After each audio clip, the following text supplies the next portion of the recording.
इसी तरह अगर कोई ये कहता है कि बस मुझे सरकार चाहिए,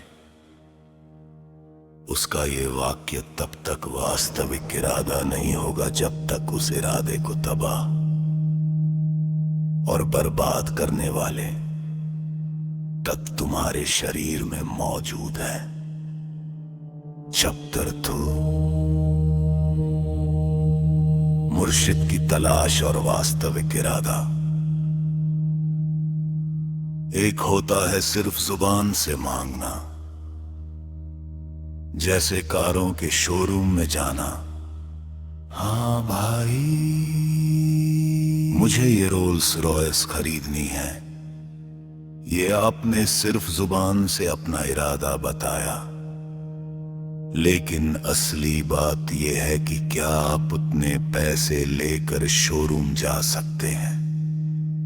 अगर आप जाकर कहें कि मुझे ये रोल्स रॉयस खरीदनी है जो 2.5 लाख पाउंड की है, और आपके पास पैसे ही नहीं हैं, तो बात बेकार हो गई। किसी ने रसूलुल्लाह से पूछा कि कयामत कब आएगी? आपने फरमाया, तुमने कयामत की तैयारी क्या कर ली है? उसने कहा नहीं, तो आपने कहा पहले तैयारी करो फिर पूछना।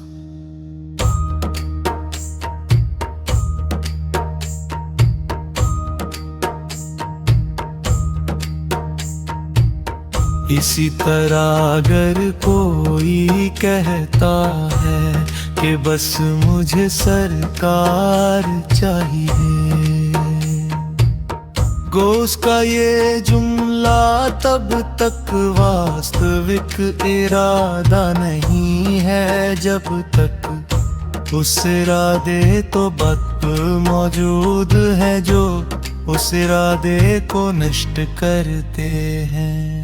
चैप्टर 3, इंसानी शरीर में शैतान के मोर्चे। तेरी रगों में शैतान ने हजारों मोर्चे बना रखे हैं।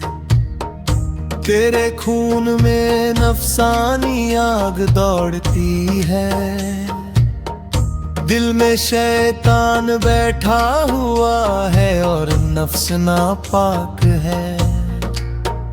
जब तक तुम दिल से शैतान को नहीं निकालते और नस नस में नूर नहीं आ जाता, तब तक ये इरादा सच्चा नहीं हो सकता। जब तुम पूरी तरह पाक हो जाओ तभी कहो कि मुझे सरकार चाहिए। फिर जो तुम्हें सरकार से मिलाने वाले हैं वो अपना काम करेंगे।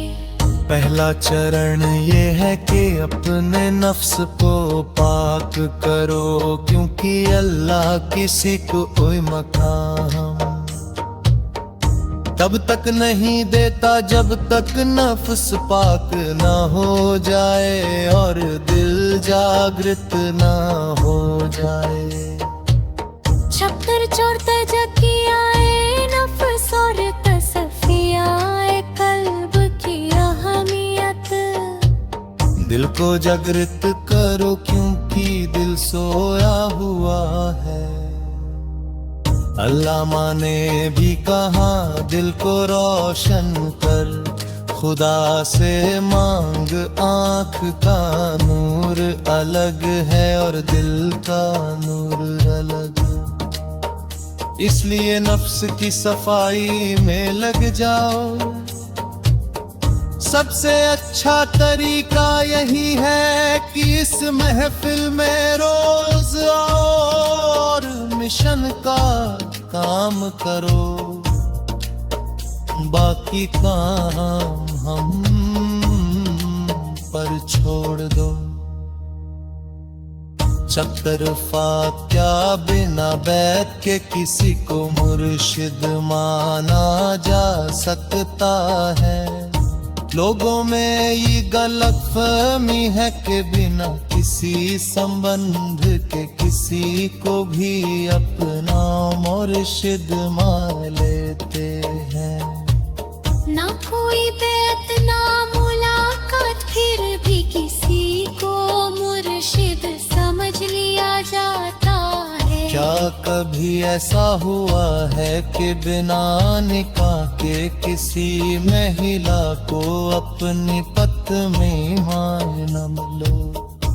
ये गलत है। रिश्ते के लिए नियम और स्वीकार्यता होती है।